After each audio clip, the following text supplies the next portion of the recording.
大家好，欢迎回来大生。今天呢，我采访的呢是华裔经济学家文冠中教授。文冠中教授是美国康州三一学院经济系的荣休教授，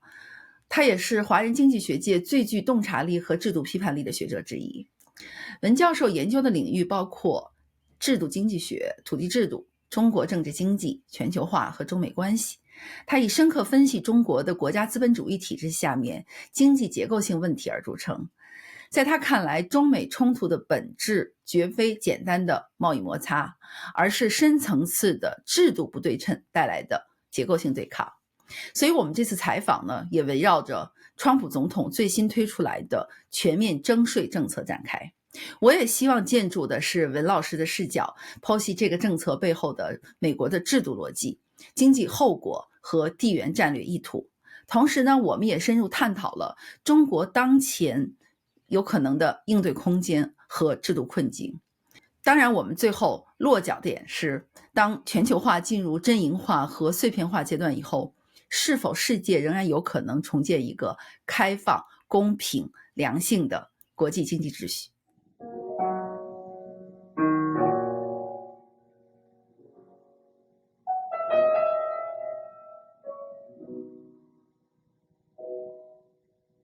文教授，文冠中教授，谢谢您专门花时间接受大生的采访。我们今天聊的呢是美国的这种全面征收关税的问题，还有在这样一个环境下，中美接下来的经济和政治的很多博弈和走向。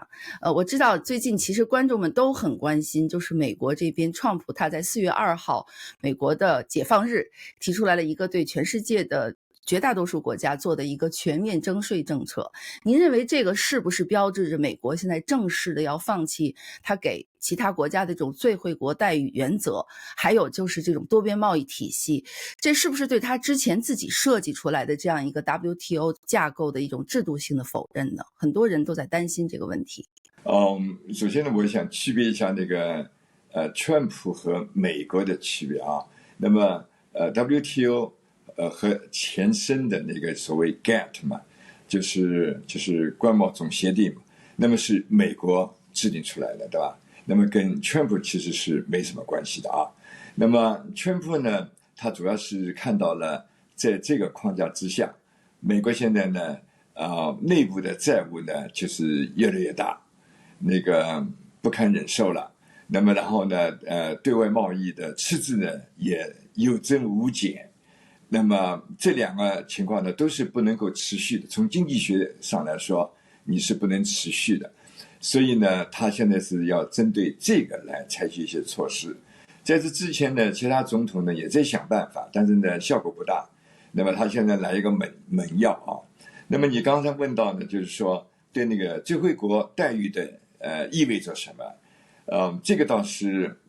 等于是美国把这个最惠国待遇这个原则呢就收回来了。因为本来根据那个最惠国待遇呢，就是其他国家可以跟进的，就是说你给任何一个国家以某种待遇的话，那么只要是这个组织，好比说 WTO 或者 GATT 的成员的话，他们都可以跟进，就是不需要自己再进一步做什么事儿，就可以跟进。那么现在它很明显，就对每个国家的这个关税都是不同的，那么就是说每个国家的待遇都不同了。不能够说哎呀，我就跟着那个英国那个什么关税吧，不行，你自己有一个关税，所以对这个原则呢是冲击很大的。那么他没有正式的宣布，但是实际上这个待遇就现在是名存实亡了啊。那么这个待会我们可以展开，就是他为什么要这样做。那么关于那个多边那个贸易体制呢，这个还不一定。为什么？因为所谓多边它就不一定是全球的。那么所以呢，就是因为现在有一系列的国家都已经在那儿说是，哎呀，我们就赶紧降到0吧，对吧？或者就是我们跟你谈妥吧，就是你满意了就可以。那么这样的国家，美国还是会继续的跟他们进行贸易的。所以呢，在这个一个小范围之内，那个就是可以说是可以进行，还是可以多边的贸易体系是可以进行的。Trump 他这样一个全面征税，尤其针对一些国家，有的是10%，像英国，像中国就给的是非常高的，还有一些像这种越南啊、柬埔寨啊这些传统的这种制造业出口的这种国家，现在其实跟美国他们的贸易的这个因为有所谓的贸易顺差，所以美国也给了他们很强的关税。很多人就认为他这个关税政策是一个 Trump 来抬高谈判条件的一个，就先把这个比例拉上去，把谈判的条件拉到最高，然后再等着各个国家给具体的所谓对美国的这种优惠政策，再把这个谈下来。您认为它这是一个简单的现在的一个政策手段，还是说它确实有一个完整的对全球的这种经济结构和这美国对各个国家的这种经济政策的一个全面的转变呢？他的思路是一个很大的转变，就是说他已经不是在这个 WTO 的一个框架里边，他是从美国的那个角度，然后呢又针对每一个国家的本身的特点，他在做这个事儿。现在呢他没有很全面的、很完整的把自己的方案谈出来，因为呢这不是他的风格，他就是喜欢打一个突然出一个什么牌，让你对方就是没有准备嘛。那么这个有好有坏。那么现在呢就是太早去评估就是这个最后的结果会怎么样，但是至少呢他是很清楚，就是如果你跟我的贸易当中赚取的那个顺差越大，那么我对你的那个关税就越高，因为他就怀疑为什么你会有这么持久的巨额的贸易顺差呢？你肯定是有什么问题在那儿。那么因此他先说那个关税很大，那么然后就谈判。所以呢，这是他的一贯的风格。因为您之前聊过，就是我们专门关于这种中国的这种产业结构也好，这种制度整个的问题也好，所以您现在觉得像美国这样一个这种对 WTO 的这种放弃，可以差不多这么说吧。其实中国原来是 WTO 这个结构里面的受益者，包括中国走向所谓的全球化的这种出口型的经济模式，也跟美国直接的助力有关。那您之前也说过，就是中国是一个制度性的例外国家，就是没办法在规则对称的基础上去融入全球市场。现在这个中美的这种贸易的这种冲突，您觉得最后会像有人说的是美国自己种下的一个种子最后的结果呢？还是说这是中国这边因为一些一直存在的结构性的矛盾，最后出现了这样一个问题？就是您怎么看这个呢？就是为什么中美现在在贸易这个问题上的这个冲突这么大，或者接下来还会有更多的问题？我觉得呢，是这样的啊，就是说，在那个90年代初嘛，那个世界各国在讨论，就是把那个 GATT 升级为 WTO。那么中国在当时其实从那个80年代开始就非常感兴趣，因为中国当时在提倡那个要改革开放嘛。那么改革开放呢，到底它会改成什么，开放到什么程度呢？从当时发达国家的角度来说呢，认为这也是一个比较好的一个机会，也许中国就走出来了嘛，走出来变成一个市场经济体，然后又能够最后能够实行那个民主宪政，那么这也是一个很好的机会。所以呢，从当时来说呢，我觉得就一口咬定就是中国是不可能的，怎么的，这个呢好像有点好像是什么10年早知道这个样子。我个人并不是非常的赞同，而且当时即使有人这么说了，我觉得大部分那个国家总是愿意给那个中国一个机会嘛，不可能说不管他怎么改，我们都要把它排除在外。这个大概我觉得是在政治上也不可行的，就是老百姓，中国的老百姓、美国的老百姓、世界的老百姓也不会同意的。而且呢，你这个孤家寡人在那儿说，当然了，10年以后、30年以后、40年以后，你说啊，我说对了，这个我觉得有点太晚了。那么，当时呢，就是大家，特别是西方国家，还是怀着非常好的一个动机，觉得呢，这是一个比较好的一个机会，那么帮助中国走出一个死胡同嘛。那么就是说你现在来就是检查或者反省的话呢，只是说当时以美国为代表的一些西方国家，他们用每一步都设一个新的要求。他当时是怎么呢？就是说，是一篮子的一个空白的一个支票给你，就是说我们给你15年时间，你这个15年时间呢，能够改成一个真正的市场经济体制，那么然后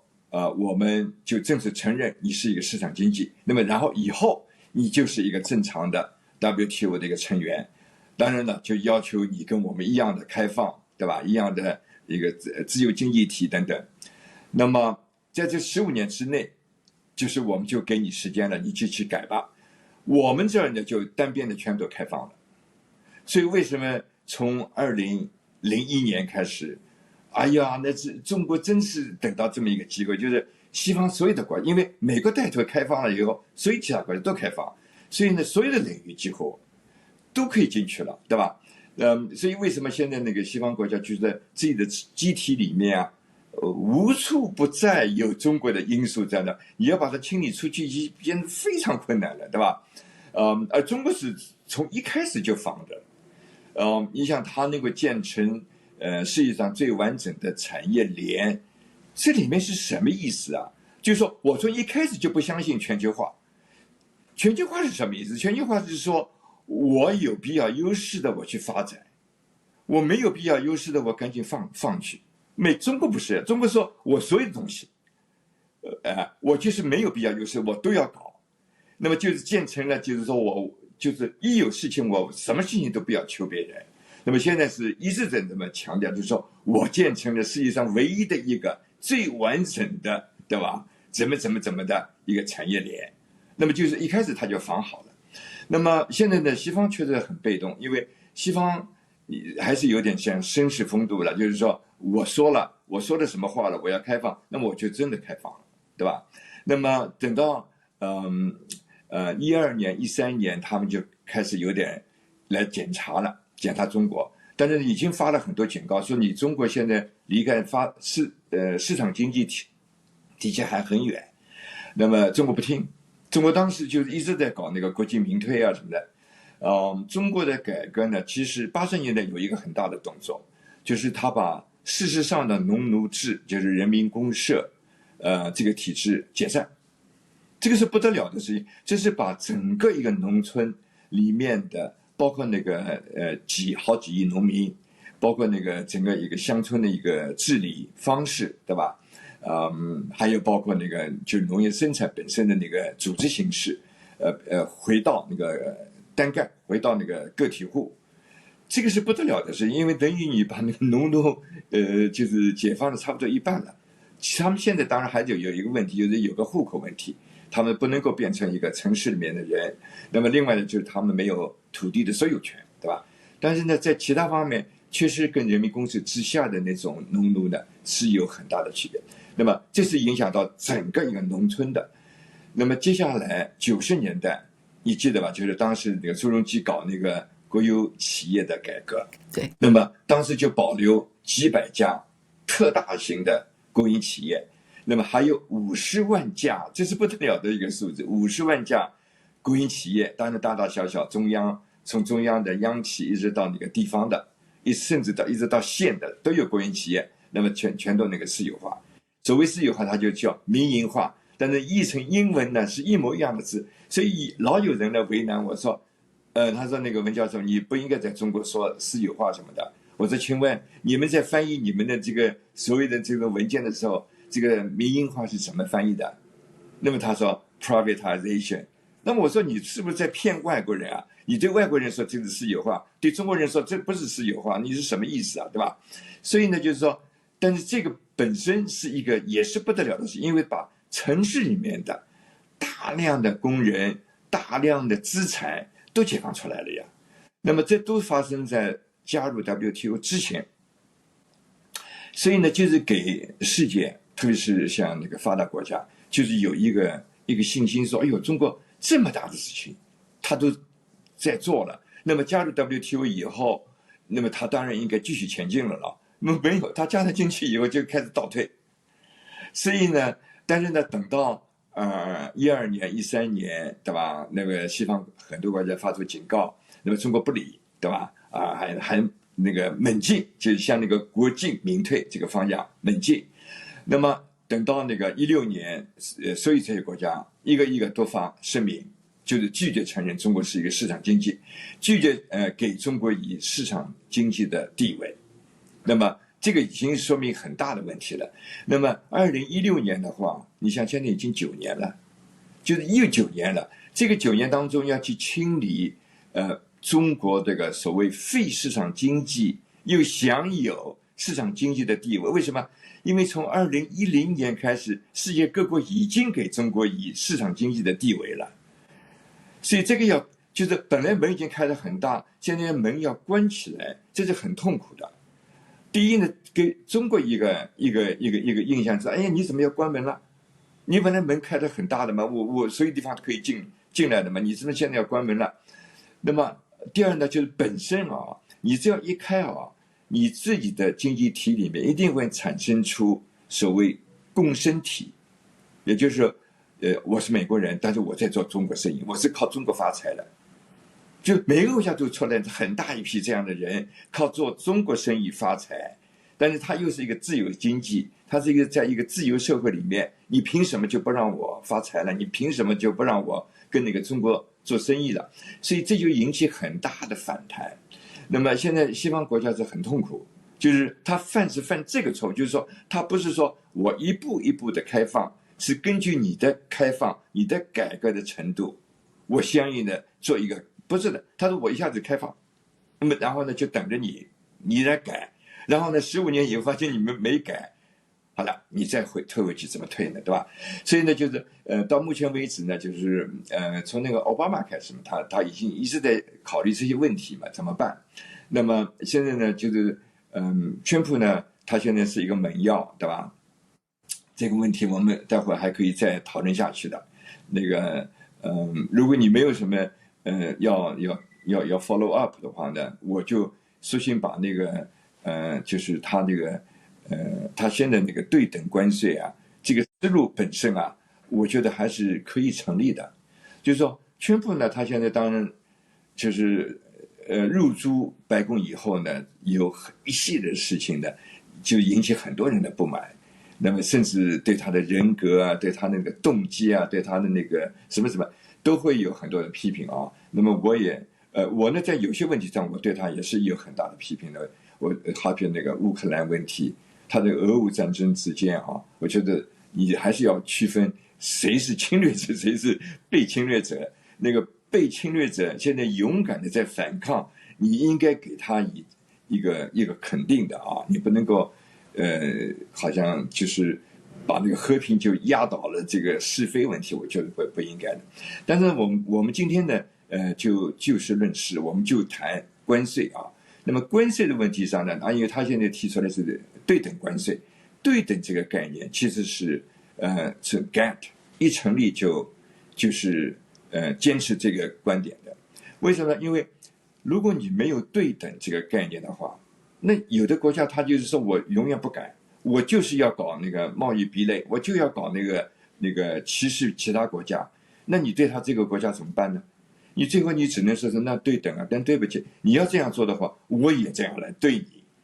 要弄到你自己也吃不消。那么你说我要改，那么然后我们相应的改，就是你怎么改一步，我也怎么改一步，这个对等是GATT。所以呢，这个思路后来在那个 WTO 里面保存下来。WTO 没有幼稚到就是说随便你怎么样，你进来了就拿你没办法，不是的，就对的。所以呢，就是说其他国家可以报复，那么只有每个国家保留这个报复的这个手段，这个所谓不守规则的那个国家，最后他只能自己改嘛，对吧？那么现在，所以全部把那个对等这个概念拿出来，这个本身这个 GATT 和 WTO 都是成立的，所以是第一点。就是说，有很多人说他这个就本身一开始就完全错的，那我觉得不对。但是呢，我们可以怎么说呢？就是说他在执行过程当中呢，因为现在太早因为他这个方案没拿出来，但是它里面有几点呢是需要重新考虑的，就是说，第一就是说他现在追求这个跟每个国家的贸易都要平衡，这个在一个现代当代这个社会当中是不可能的。好比说你那沙特阿拉伯，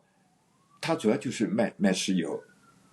那么而且它要卖给所有的国家，那么有的国家它跟沙特阿拉伯之间，也就是单边去买它，那么沙特阿拉伯对这个国家来说，它就有巨额的顺差。那么这个国家它很不发达，它没什么东西可以卖给那个沙特阿拉伯，那怎么办？那么这个国家只能在其他的领域里面去跟其他国家有一个顺差，用这个顺差来弥补跟沙特阿拉伯贸易当中的逆差，那么来满足他对石油的需求，对吧？等等。那么那个沙特阿拉伯，他对很多的国家都有顺差，因为他可以卖石油给人家，对吧？但是他最终他还是要拿到很多的日用产品，所以他要从某些国家里面大量的采购这些东西，而且这个国家如果正好是他也有石油，他根本不要你的石油，但是他可以大量的卖给你这个食用品，对吧？好比说有这样的国家，那么所以呢，就是说大家在多边的一个框架之内寻求总体的平衡就可以了，对吧？当然呢，就美国现在是一个特例，就是它几乎跟大部分国家都是一个逆差，那么就累积起来就太大了，对吧？那这个是不可持续的。那么这是第一点。第二点呢，我觉得，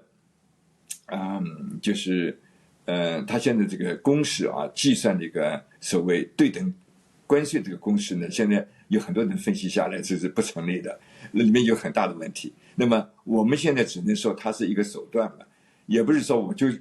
按照这个东西来了，还是一个谈判的筹码。那么然后你如果觉得他什么地方错，那么可以继续谈判，那么然后把那个真正的那个所谓关税能够定下来，对吧？那么有的国家那个态度非常好，那我就一下子降到0吧，我也不能跟你吵了，我就先降到0。好，那么第三点我就要讲这个0的问题，就是说即使有的国家说是0，但是它又有这个其他的就是非贸易壁垒，不准你搞这个，不准你搞那个，对吧？或者我根本就是一个非市场经济体，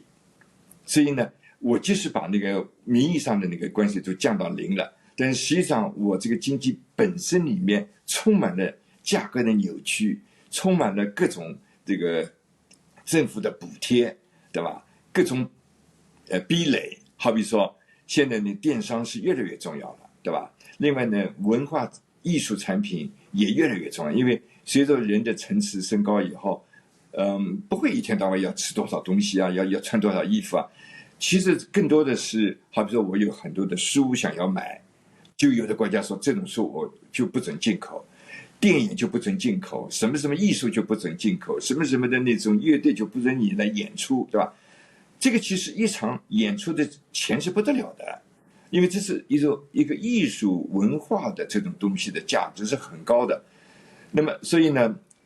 这个就构成了就是所谓越来越发展的国家之间，那么这个方面的那个距离就越来越大。有的国家它完全是自由的，对吧？那个甚至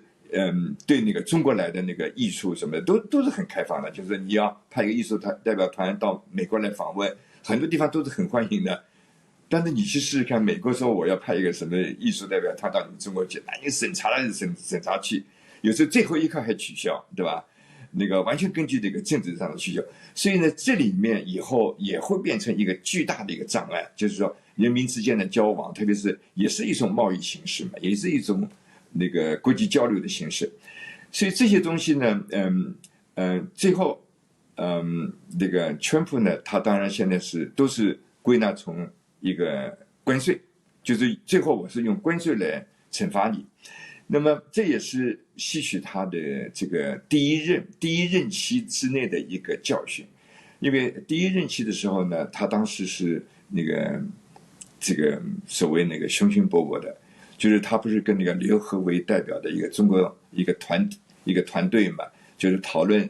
怎么弥补那个中美之间的那个逆差嘛。那么当时他还提出了，不但是你要多买我的东西，而且你要做一系列的改革嘛。那么最后的那个最后实际上已经草签了这个就是协定，刘和说我带回去，对吧？带回去再送回来的时候，1/3的地方全都用红笔划掉了，而且呢，所有划掉的地方都是涉及到中国的这个经济制度方面的东西全都划掉。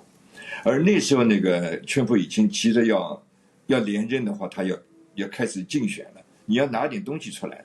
根本没有东西能出来，只听到里面白宫一会儿开会，一会儿记者招待会，一会儿要什么什么的，结果一事无成，所以最后就匆匆忙忙说，那我就先拿一个所谓中国要多购买美国的农产品和一些制成品嘛，对吧？那么然后呢，不久就是新冠疫情爆发，那么中国说这是不可抗的这个自然力量。我现在很困难，我没法买你这个东西，所以实际上就是第一任期就是亏空了。另外呢，他就觉得呢，就是川普觉得呢，就是要去改造中国的制度方面的东西啊，是比登天还要难。那么最有效的，那么就是关税。你不是求着要进来嘛，对吧？你要进入我这个国土嘛，你要经过海关嘛，那么我就用这个关税吧，因为关税。你要改就改，你不愿意改呢，你自己就接受这个关税的这个成本等等。那么这个当然是从那个 WTO 的那个规则来说呢，也是有这个根据的啊，有这个根据的。那么我先讲到这儿。您这个follow up 非常重要。其实我本来想放在后面继续问的，那我就索性把这个问题都问透。其实因为您之前研究过很多都是关于这个制度的问题的，那么就是说中国在这个制度上坚决把住了这个共产集权的这种制度，它是非常坚定的，它从来没有要在经济上反向推动政治的制度的变化。所以现在就变成了很多人在分析，包括在回应过去这么多年出了什么问题，就是说好像西方自己养足了养大了中国这么一个最大的竞争对手。欧洲美国很多国家它放弃了他们应该有的这种产业链，生产产业链，而且这个产业链也不是在快速可以恢复的。可是中国你也讲了，它其实一直在建立一个全面的，甚至还冲着这个军工啊、工业这些重工业，它都没有放弃的这么一个模式。那么现在这个情况就变成了，美国现在 Trump 想快速解决美国自己的问题的话，他只能用贸易关税这一个手段。可是很多人说中国是最不怕谈关税的，中国是最不怕加税。中国因为制度上他们不怕老百姓挣得少，所以有可能反而再来一轮关税的话，中国是有很多很多的应对的路径的。而在这个过程中间，您觉得能促进制度的变化吗？就是其实它最终会不会变成了不好的制度，反而在这样一种基于开放市场的这种对谈中，它更有博弈的能力，因为它可以罔顾很多自由规则，它可以不看这些对等互惠条件。我这好几个问题一起说了哈，您可以一个一个再切开。不是你那个一开始的那个呢，就是我刚才其实已经回答了，就是说你不能够用今天的这个现实啊来否定几十年以前的一些决策，因为这个当时谁都不知道，就是如果真的走出来了，那么你想就是非常和平的一个角度情况下，而且呢亿万的中国普通民众都获益的，就是多多少少都是获益的。我拒绝承认说，就是说这个40年的改革只有权贵获益了，就老百姓包括农民什么都没有获益。我觉得这个是有点偏了。我刚刚已经讲了，就是说至少农民，你像8亿农民、9亿农民，他本来是农奴一样的那个身份，那个现在至少是有一定的自由了，他可以进城打工啊，他的收入也是在那个城里面1个月的收入就远远超过他以前在农地里边1年的那个收入，对吧？等等等等。现在那个房子啊什么，我经常到农村里边去，我也到过我插队的地方去，他们的那个房子什么的比当年不是要好多少。所以呢，在这方面就是说，连普通民众他也是获益的，对吧？包括那个像我这样的人，就本来是不可能出国嘛，现在也在美国了，对吧？等等，都是从这么一个机会里面发生的。所以呢，我觉得其实讲这种话的人，他们很多人其实也在美国，因为如果是完全没有改革开放，完全说是我们完全把中国这个撇在一边，把它封锁起来，那么也没有这帮人在美国可以有发言的那个舞台了。所以呢，就是说，我觉得，所以呢，就是说，当时的愿望还是好的，就是说，当时因为就是害怕，就是因为你像那个北朝鲜，他就是时刻要跟世界那个要打仗啊什么的，对吧？也是和平的手段，然后呢，大部分人也获益，那么然后又把他引出了那个死胡同，那是最好的一个办法，对吧？那么这是第一。那么第二呢，就是说，中国的体制它那个抗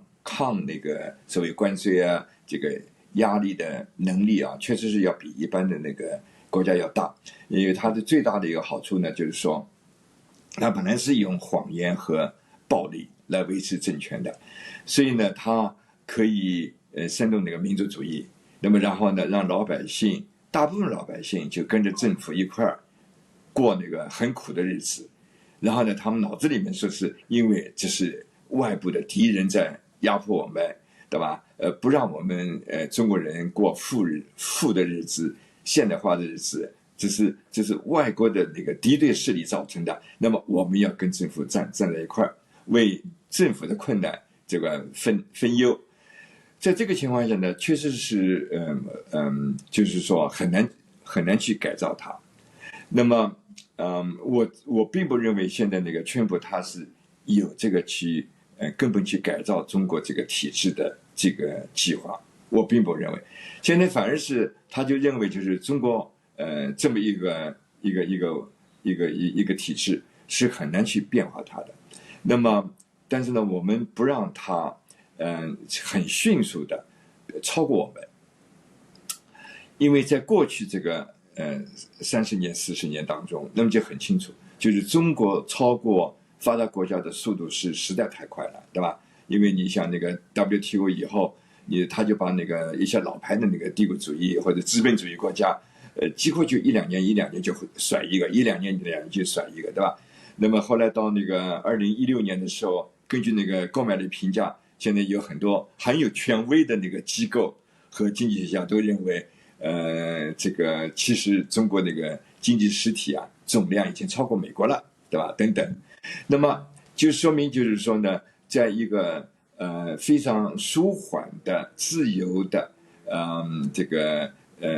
框架之内，中国可以搞得非常好的。那么为什么呢？因为他早就防着其他国家，所以他永远不放弃他认为的所谓一个完整的产业链。这个完整的产业链完整到就是他不需要其他国家，他就可以自己搞。那现在他最缺的无非就是一个是美元，对吧？美元它现在其实储备已经很大，那么还有就是高科技，因为这个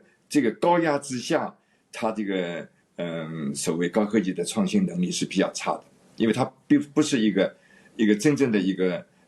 民营企业为主的一个经济环境嘛，它完全是靠政府在那儿，所以它可以搞出一两项，就是所谓的举国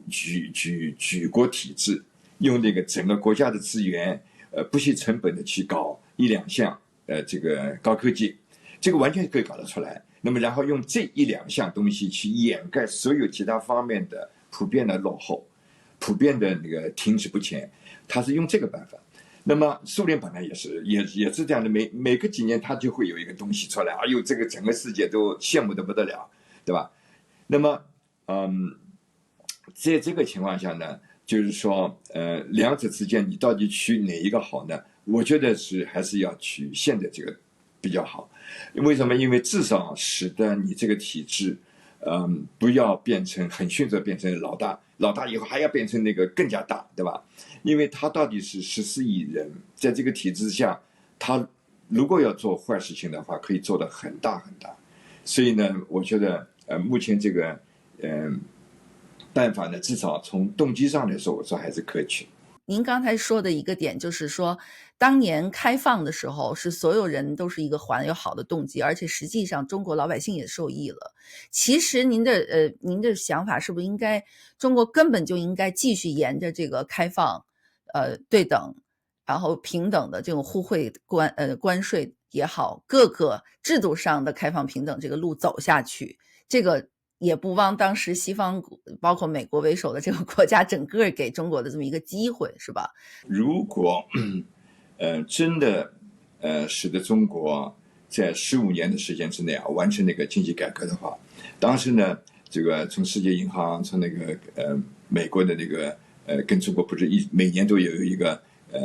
经济团队的那个对话，是吧？一开始是那个王岐山，后来是汪洋什么的。其实美国是不断给中国以那个忠告的，就是你还要什么什么改，你什么什么改。那么有的时候这种会谈呢，还是气氛还是可以的，因为当时也不是说中国就是完全就拒绝，所以呢，就是变成什么呢？变成就是中国是党内呢是有改革派的，那么党内当然也有保守派。改革派的意思呢，是集中体现在18届三中全会的这个决议上面。那么这个决议归根到底呢，就是一句话嘛，就是要尽快的发育出要素市场。那么由要素市场来决定性的配置资源。那么这个思路就跟这个现在的习近平这个思路是完全相反的。报告是习近平念的，那么但是他已经意识到这个问题，所以呢，但是这是全党的一个意愿，所以呢他也必须念，而且呢他是等于是当时是做接班了嘛，接班，那么然后呢前面的团队也就是胡锦涛、温家宝他们的团队说是这是我们的遗产，对吧？所以呢这是一份决议，就是要那个全面改革。那么里面归根结底就是说，但是呢也已经说明什么，已经从01年加入 WTO 一直到2013年，中国连要素市场还没有发育出来，对吧？那么当然了，他们有这个愿望，特别是温家宝在他卸任之前的最后一次那个记者招待会上也把这个问题讲了，就是说现在有很大的阻力。那么因此呢，再要改革的话，如果没有政治改革的话呢，那么经济改革都会一风吹的，对吧？那么他已经体会到，就是说接下来重要任务就是要政治改革，但是呢，接下来完全没有，反正是倒退回去了。那么为什么要倒退回去呢？说实在话，如果有要素市场来决定性的配置资源，这个资源是不得了的啊！就是说，你除了那个所谓的那个资本，你土地也是呀，土地也有市场来配置呀。现在完全是国家在配置，为什么每一寸土地都是国家的嘛？那么如果是有要素市场来配置的话，那么土地先有私有化，那么然后呢，老百姓根据自己的意愿在市场上进行各种各样的交换，那么然后就形成土地的使用方案，对吧？等等。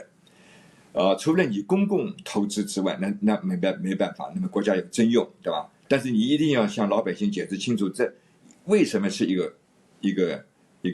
公共的投资？为什么它不是最后沦落为几个政治局的常委在那私用，对吧？就是每个人都可以试验的，就是这个东西是公用的话，它像公园，那么我作为一个小百姓，我也是能进去的，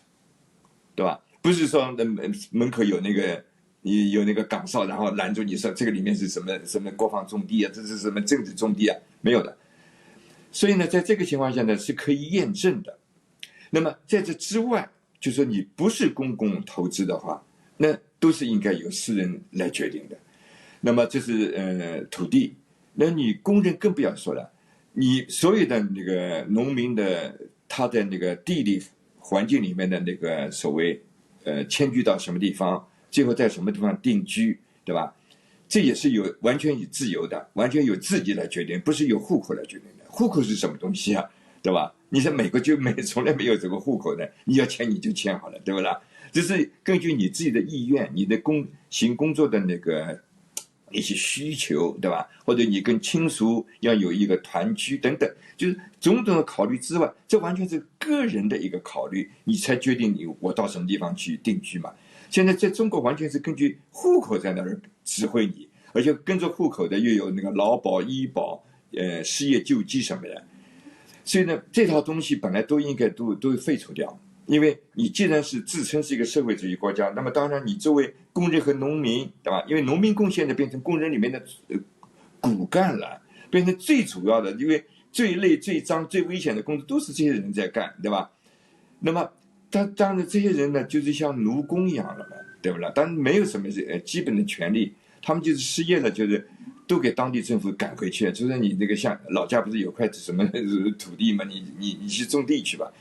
就这样一种，那么，所以呢，我这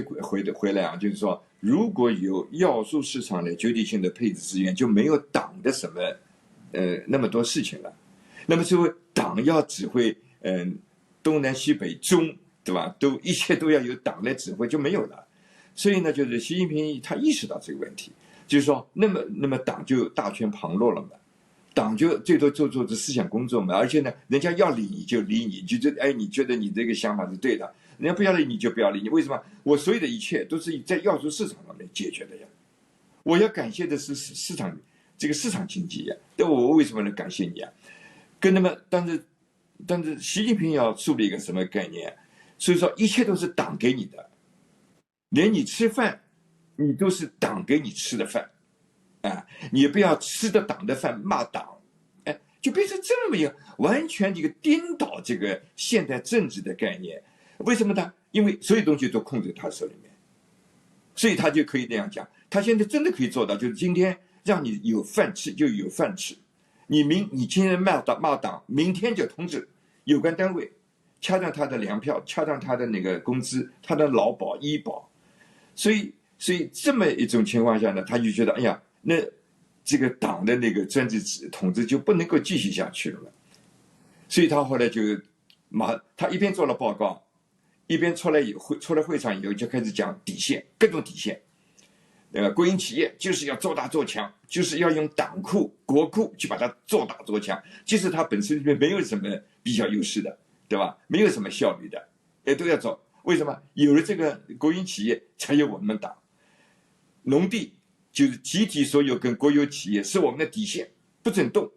但是这个是不能成立的，为什么？因为你所有的集体土地当时是强制性的加入了所谓的农奴制，就是人民公社。那么如果你真正是一个市场经济的话，那么所有的要素不但要自由的进去，而且要自由的退出，有这个权利。那么即使我承认你，对吧？承认你当时农民上当受骗的时候，他是自愿进去的。哎呀，我想人民公社很好，可以免费吃饭什么的，那我就进去吧。但你一旦发现不行，应该允许他们退出，不准哪个农民要退出，你去看受到的那个各种迫害不得了。所以呢，现在这个土地制度完全是一个强制性的一种制度，它是没有退出机制的。所有的农民不管怎么样，就只能混在里面。那么这是土地制度，那么你那个户口制度也是啊，也把那个农民跟那个城市里面人就完全把它分开，对吧？在那个所有的在政治权利上、经济权利上、受教育的权利上，对吧？等等等等，迁移的那个权利上，都完全是不同的。那么用这个东西，所以为什么我说它的要素上没有发育出来之前呢？就是它的所有的价格是扭曲的，主要是要素价格是扭曲的。那价格扭曲的里面一大原因是土地的价格是扭曲的。他根据需要，就是说，他好比说马斯克这样的人，他说我要欢迎你到中国来，他可以几乎免费的给你土地。这是浦东的土地啊，浦东的都是全国基差地都最高的地方，可以几乎免费给你，对吧？那么然后呢？如果我是不欢迎的话，我把你的土地就没收掉。就是有很多那个企业，就是最后就拿不到土地，就没法发展嘛。为什么？因为他跟政府没有站在一块嘛。所以呢，因为那个土地的价格也是高度扭曲。另外呢，资本的那个价格也是高度扭曲的，因为他喜欢你，觉得你是那个国营企业，他可以无息的、低息的贷款，这就是资本的。资本是廉价的就给了你嘛，对吧？或者是不计成本的就给了你嘛。好比说，我举个例子，华为他从来不公布自己的是怎么融资的，他说是一个家族企业，但是在全世界布点。这个5G 它是每个几百米就要有一个基点来那个中继嘛，作为一个中继站嘛。哪一个企业它也不上市，因为你上市你还可以说我到市场上去融资了，对吧？不公布所有的账目，不公布自己的资金的来源，但是要到全世界去布点，你说这是一个什么企业，对不对？所以呢，很多东西都是这是政府他是喜欢的那个企业，他就这样搞，对吧？你不喜欢的，像那个孙大武就关到监狱里边去了，对吧？他其实做了大量的事情去帮助他那个一些老乡们，他那个本村本乡的一些农民们，对吧？但是因为他是主张那个土地应该私有啊，农民应该有自己的权利啊，就可以关到那个监狱里面去，你就可以看出来这一个体制，它跟那个世界各国的真正的市场经济的体制的距离有多远，对吧？那么对这样的一个国家，它那个产品呢，它的价格是完全扭曲的。所以呢，我觉得这个川普的团队，他要注意的一个问题啊，我刚刚其实已经点到了，就他一定要区分，就是市场经济的体制的国家，还是非市场经济的体制的国家。这2类国家，你在设定关税的时候，应该有一个根本的区别。